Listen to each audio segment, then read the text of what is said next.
KW Right to Life is an educational pro-life resource center. We promote justice and truth for the intrinsic value of every human life at every stage of the life cycle. Information areas include prenatal development, abortion, infanticide, euthanasia, and reproductive technology.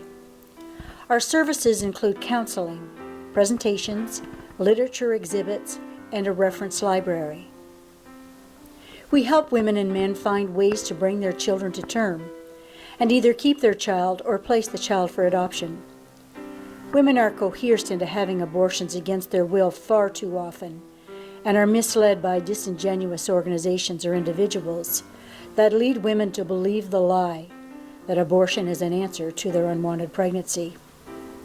So often when a woman receives supportive care, her fear is overcome by joy as she receives her precious gift of life in the child she is carrying. Because of the staggering statistics of blatant disrespect for human rights through abortion, our quest is continual, the pursuit of preborn human rights.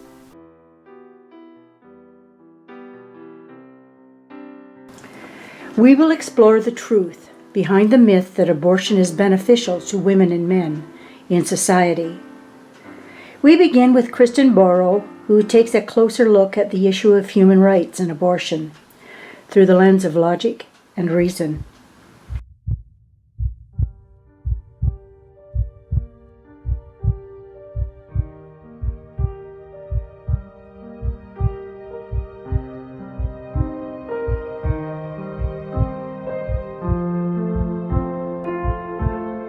Mommy, here I am. I'm so glad to be here.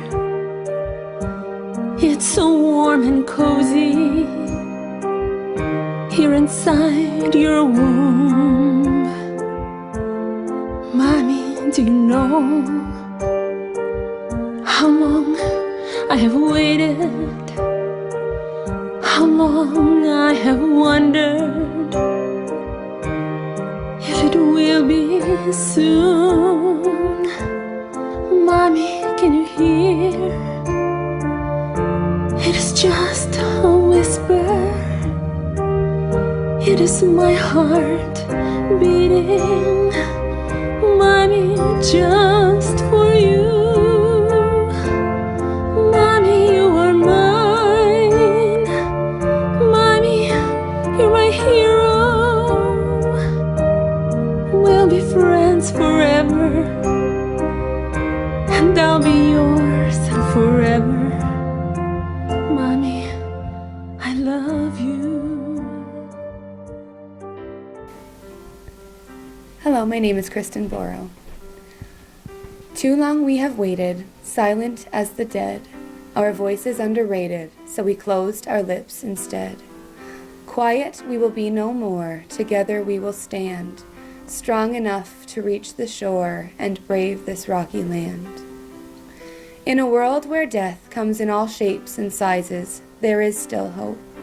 As Socrates once stated, the unexamined life is not worth living.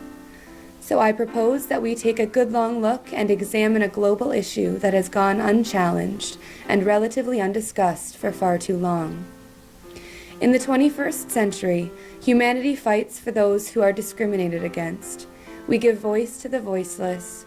We fight sexism, racism, poverty, exploitation, and unfair trade. But apparently society feels no qualms about its moral obligation to encourage the murder of countless, and indeed unestimable, infants in no short of what any social justice organization would label brutal and torturous. There is no dispute that women have long been fighting to escape the vulnerability and sexism that is embedded in so many global communities. From the Amazons to the suffragists of the early 20th century, women have donned their armor against exploitation, unequal rights, and a lack of recognition in the public sphere. While there is still much to do to change sexist underpinnings found in language and the business world, women and many like-minded men have come a long way in breaking down barriers and achieving legal and public rights. With so much progress, women in many wealthy countries have had little to tackle in the past decades. As such, they have embraced abortion as the unifying symbol of feminism, with such fervor that anyone who chooses to voice their opposition with any pro-life argument is seen as a raving, religious, right-wing lunatic. But after fighting so hard to give women a voice of their own, after protests, pledges, and court cases, how can society not see that it has simply chosen a new target? How can anyone who worked for the rights of women, who were once the property of their fathers and husbands, not see the parallels between these exploitative relationships and the ideology that an embryo simply belongs to the mother to do with as she wishes? For a belief system that is so radically outspoken about societal change and justice, its hypocrisy is deeply rooted and completely delusional surrounding the reality of abortion. So often women are goaded into choosing abortion. It is not their first choice, but the decisions of others, their sexual partners, their parents, and even their medical practitioners. I also find it astounding that the driving force behind the legalization of abortion in the United States was actually the purging of the American population of what the society deemed to be unfit. The inexcusable face of eugenics, which Nazi Germany embraced with open arms, directly influenced and helped to organize the entirety of the abortion crusade. As Margaret Sanger developed the American Birth Control League, which became the giant called Planned Parenthood in 1956, and its publication entitled The Birth Control Review, she was in constant contact with the American Eugenics Board, an ideology which tried to continue fighting poverty by eliminating the poor and overcoming hunger by removing the hungry.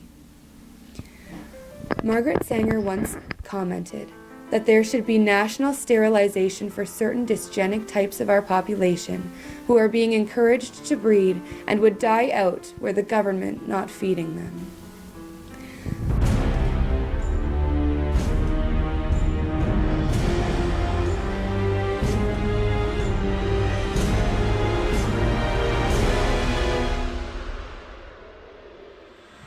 Society can prevent those who are manifestly unfit from continuing their kind. 3 generations of imbeciles are enough. I do not join in the belief that the African is our equal in brain or in heart. We are paying for and even submitting to the dictates of an ever-increasing, unceasingly spawning class of human beings who never should have been born at all. The laws of nature require the obliteration of the unfit. The best way to hate a nigger is to hate him before he is born. American eugenicists were routinely praising Hitler and holding up the Nazi eugenics program as a model for the United States to copy. Non-white races must be excluded from America. The red and black races, if left to themselves, revert to a savage or semi-savage state in a short time.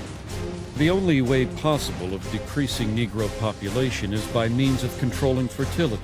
Birth control facilities could be extended relatively more to Negroes than to whites, since Negroes are more concentrated in the lower income and education classes. We hope that the restraint of population growth can come about through voluntary means. But if it does not, involuntary methods will be used. There should be national sterilization for certain dysgenic types of our population who are being encouraged to breed and would die out were the government not feeding them. If this movement continues, we soon may be accused of fighting poverty by eliminating the poor and overcoming hunger by removing the hungry.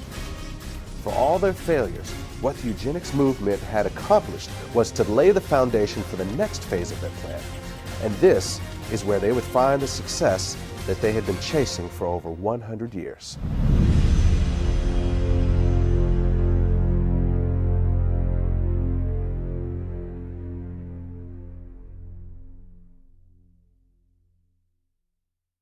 Legalization of abortion provided Sanger with a means of marketing to minority communities.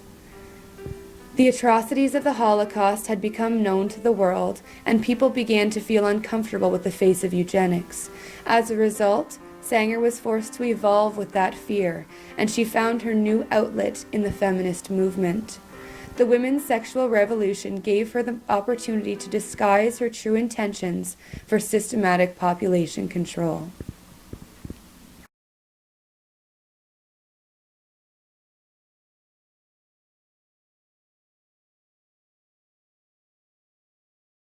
Mommy, I'm scared. Mommy, what has happened? Mommy, I'm so cold. Mommy, where are you? I can't feel your warmth. I can't feel your heartbeat. Mommy, won't you hold me? Mommy, I need you. Mommy, I'm so lost. I can't feel you near me. Mommy, please don't leave me. Mommy, what did I do? Mommy, I can't breathe. Mommy, can you hear me? Mommy, please protect me. Mommy, don't reject me. Mommy.